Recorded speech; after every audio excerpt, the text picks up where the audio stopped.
Last video में मैंने आपको बताया था कि प्लिंथ बीम को किस तरीके से रीड करते हैं, वो कैसा होता है, वो चीज मैंने आपको बताया था। और मैंने आपको बताया था कि नेक्स्ट वीडियो में मैं आपको उसका बीम बताने वाला हूं, टिपिकल बीम डिटेल्स किस तरीके से हम रीड करेंगे और उसका रेनफोर्समेंट डिटेल हम किस तरीके से रीड करेंगे।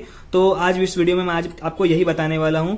तो ये है जो आपको दिख रहा है, ये टिपिकल बीम डिटेल है और ये है वो जितने भी बीम है उस बीम का रेनफोर्समेंट डिटेल। ओके, तो अगर आपको ये वीडियो अच्छी लगेगी तो इसे लाइक करें, शेयर करें और सब्सक्राइब करके बेल आइकन को भी दबा दें, ताकि जब भी मैं कोई नई वीडियो अपलोड करूं तो मेरी वीडियो की नोटिफिकेशन आपको मिले और आप मेरी वीडियो को सबसे पहले देख सकें। ओके, तो चलिए वीडियो को शुरू करते हैं। तो ये जो बीम है ये टिपिकल बीम डिटेल्स है, यानी कि जितनी भी बीम है यहाँ पे, ओके, ये सारी जितनी भी बीम है इस बीम का टिपिकल ड्राइंग दिया गया है यहाँ पे। ओके, यानी कि इसी बीम को आप रीड करके सारी बीम को आप रेनफोर्समेंट डिटेल प्रोवाइड कर सकते हैं कि रेनफोर्समेंट हम किस तरीके से हमें प्रोवाइड करना है वो आप कर सकते हैं इसके जरिए। तो मैं आपको इसको अच्छी तरीके से समझा देता हूं कि इसको हम बीम रेनफोर्समेंट डिटेल को किस तरीके से रीड करेंगे। तो थोड़ा मैं कैमरे को क्लोज ले लेता हूं ताकि और अच्छे से दिखे। तो फिर यहाँ पे हम देख लेते हैं।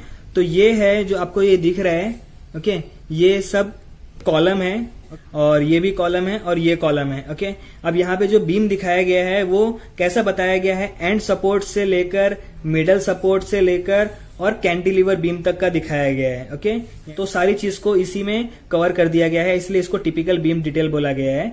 तो इसी कंडीशन के हिसाब से हमें बीम रेनफोर्समेंट प्रोवाइड करना है सारी बीम में।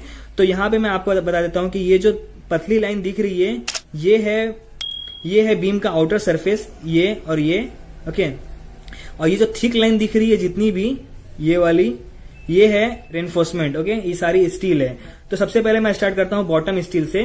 तो बीम में बॉटम स्टील का मैं आपको बता देता हूं कि ये है, ये लाइन जो दिख रही है ये है बॉटम स्टील बीम का। ओके, यहाँ पे लिखा गया है बॉटम स्ट्रेट बार और उसके ऊपर यहाँ पे बताया गया है बॉटम कर्टल बार, यानी कि ये जो बार है ये बार को हम बॉटम कर्टल बार बोलेंगे। मैं आपको डिटेल में बताऊंगा कि इसको किस तरीके से प्रोवाइड करना है। ओके, ये जो दिख रहा है आपको ये हो जाएगा टॉप स्टील बार। ओके, और साथ में ये जो नीचे दिया गया है यहाँ पे ये है top extra over and support, यानी कि जहां पे एंड सपोर्ट रहेगा वहां पे प्रोवाइड करना है। और यहाँ पे आपको ये दिखेगा, यहाँ पे है top extra over middle support, ये जो मिडल सपोर्ट आ रहा है और वहां पे इस बार को हम प्रोवाइड करेंगे। ओके, तो ये आपने देख लिए। अब यहाँ पे सारी स्पेसिफिकेशंस दी गई है कि हमें बार कितनी लेंथ पे डालने की है, कहां से कहां तक डालने की है, वो यहाँ पे बताया गया है। ये लेंथ 1 हो जाएगा इस बीम का, ये लेंथ 2 हो जाएगा इस बीम का और ये लेंथ 3 हो जाएगा इस बीम का। ओके, तो यहाँ पे हमें कर्टल बार प्रोवाइड करने के लिए बताया गया है कि ये है कर्टल बार, और कर्टल बार प्रोवाइड करने के लिए यहाँ पे बताया गया कि ये जो कॉलम है, कॉलम के फेस से 0.1 इंटू एल करना है। जितना आंसर आता है वहां से हमें कर्टल बार शुरू करनी है। तो दोनों तरफ से हमें 0.1 इंटू L1 छोड़ना है। कि सपोज अगर ये L1 यानी कि इस बीम की अगर लेंथ 5 मीटर है, यानी कि 5000 mm, तो उसका 0.1 हो जाएगा 500 mm, यानी कि 500 mm यहां से छोड़ना है, 500 mm यहां से छोड़ना है और यहाँ पे जितना बचेगा उतना हमें ये कर्टल बार प्रोवाइड करना है। जैसे कि 500 1 मीटर हो जाएगा, यानी कि 4 मीटर की बार यहाँ पे लगेगी कर्टल बार। ओके, जहां जहां पे कर्टल बार रहेगा वहां पे ऑलरेडी इसमें स्पेसिफाई किया रहेगा। जैसे कि यहाँ पे आप देख सकते हैं ये कर्टल बार। ओके, तो यहाँ पे कर्टल बार जहां जहां पे रहेगा जिस भी बीम में, तो वहां पे ये ऑलरेडी यहाँ पे दिया रहेगा। ओके, तो यहाँ पे हम देख लेते हैं फिर से। अब टॉप स्टील के बारे में बता दूं कि यहाँ पे ये लैपिंग दी गई है। तो लैपिंग के यहाँ पे एलडी लिखा गया है, यानी कि ये है डेवलपमेंट लेंथ। जहां पे भी स्टील कम पड़ती है वहां पे हमें लैपिंग करना होता है, तो वो होता है एलडी, डेवलपमेंट लेंथ। तो यहाँ पे आरसीसी ड्राइंग में बताया गया है कि हमें एलडी लेना है 50 into dia of bar. Okay, यानी कि 50D हमें लेना है एलडी। ओके, उसके बाद आपको बता दूं कि यहाँ पे है top extra over and support. यहाँ पे एंड सपोर्ट के लिए भी बार हमें लगाना है, तो यहाँ पे लगाने का भी स्पेसिफिकेशंस दिया गया है कि यहाँ पे 0.25 इंटू L1 करेंगे। तो वो कितना हो जाएगा वो मैं आपको बता देता हूँ। 5000 mm की बीम थी।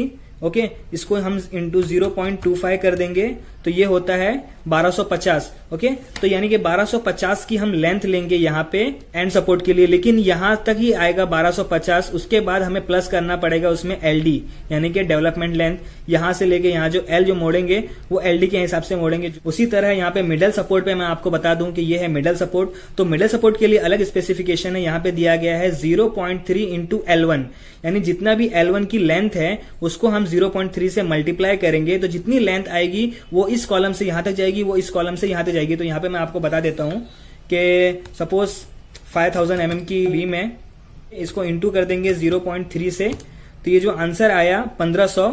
तो 1500 हमें यहां से लेके यहां तक 1500 लेना है और यहां से लेके यहां तक 1500 लेना है, और बीच में प्लस करेंगे इसकी कॉलम की विड्थ जितनी रहेगी उतनी। ओके, तो इस तरीके से हमें प्रोवाइड करना है टॉप एक्स्ट्रा और मिडल सपोर्ट। उसके बाद हमें ये जो कैंटिलीवर बीम गया है उसका जो ये एक्स्ट्रा बार है उसको प्रोवाइड करने का भी स्पेसिफिकेशन दिया गया है। ये है L3।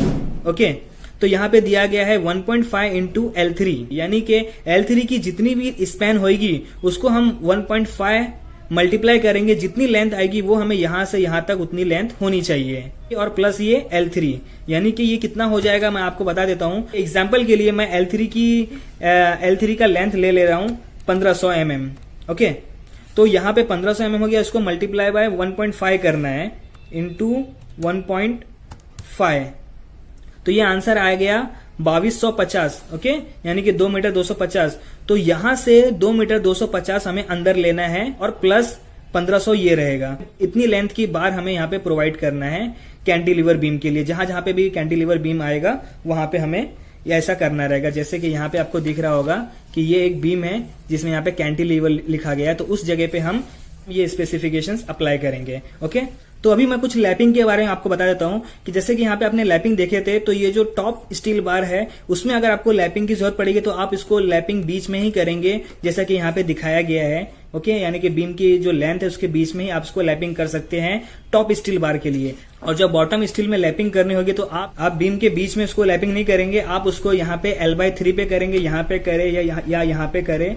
ओके, तो इस तरीके से हमें करना होता है। तो इस लैपिंग का मैं रीजन आपको बताता हूँ कि इसका रीजन क्या है ऐसा करने का। कि यहाँ पे मैं आपको बना के बताता हूँ कि ये सपोर्ट हो गया कॉलम का।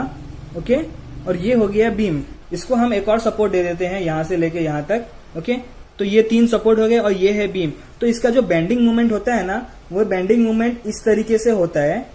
ओके, और जहां भी सपोर्ट आता है ना तो वो इस तरीके से बेंड होता है, यानी कि इसकी बेंडिंग मूवमेंट डायग्राम कुछ इस तरीके से बनती है। यानी कि यहाँ पे टेंशन बहुत ज्यादा होता है, यहाँ पे टेंशन बहुत ज्यादा होता है, यहाँ पे टेंशन ज्यादा होता है, यहाँ पे टेंशन ज्यादा होता है। तो जहां पे टेंशन ज्यादा होता है वहां पे हमें स्टील एक्स्ट्रा प्रोवाइड करनी पड़ती है, जैसे कि इसने यहाँ पे किया गया है स्टील प्रोवाइड बीच में। उसी तरीके से यहाँ पे इसके मिडल सपोर्ट पे, यानी कि हाफ इधर से हाफ इधर से।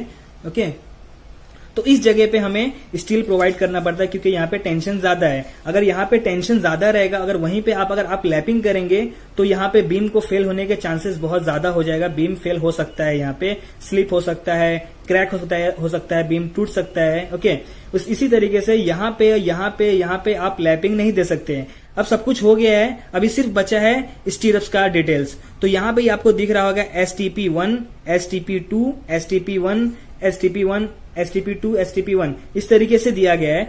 तो हमको कंफ्यूज नहीं होना है इसमें और इजी बता दिया गया है, इजी तरीके से समझा दिया गया है कि यहाँ पे जो STP1 है, यानी कि इसका मतलब ये स्टीरअप 1, स्टीरअप 2 है।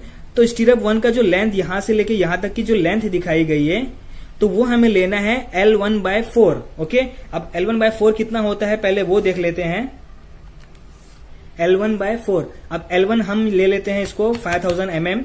ओके, उसको हम डिवाइड करेंगे 4 से, तो ये हो गया 1250। ओके, यानी कि यहां से लेके 1250 हमें स्टीरअप 1 प्रोवाइड करना है, और यहां से लेके इस कॉलम से लेके यहां तक हमें 1250 स्टीरअप 1 प्रोवाइड करना है, और बीच में जितना बचेगा वो स्टीरअप 2 रहेगा। अब ये क्या है वो मैं आपको बता देता हूं। जैसे कि यहां पे आपको दिख रहा होगा, ये है बीम नंबर, ये सारा PB1 बीम नंबर दिया गया है। ये सारा एक साथ इसलिए लिखा गया है कि इसकी जो रेनफोर्समेंट डिटेल है वो सेम है, इसीलिए लिखा गया है। इसकी साइज भी सेम है।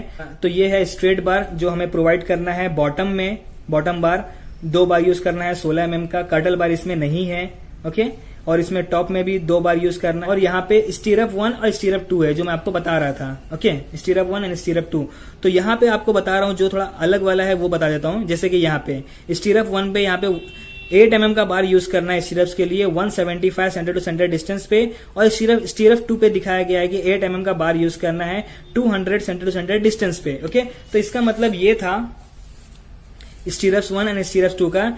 यहाँ पे 175 का डिस्टेंस रहेगा एक दूसरे के बीच में स्टीरअप्स के, और यहाँ पे भी 175 का डिस्टेंस रहेगा, और ये जो बीच में वहां पे 200 का डिस्टेंस रहेगा, इसलिए यहाँ पे स्टीरअप्स 1 एंड स्टीरअप्स 2 लिखा गया है। ओके, तो आई होप आपको समझ में आ गया होगा कि हम टिपिकल बीम डिटेल किस तरीके से रीड करते हैं, किस तरीके से हमें रेनफोर्समेंट प्रोवाइड करनी पड़ती है बीम में, अलग अलग बीम में। तो आई होप आपको ये वीडियो अच्छी लगी होगी, तो इसे लाइक करें, शेयर करें और सब्सक्राइब करके बेल आइकन को भी दबा दें ताकि जब भी मैं कोई नई वीडियो अपलोड करूं तो मेरी वीडियो की नोटिफिकेशन आपको मिले और आप मेरी वीडियो को सबसे पहले देख सके। ओके, तो चलिए मिलते हैं नेक्स्ट वीडियो में।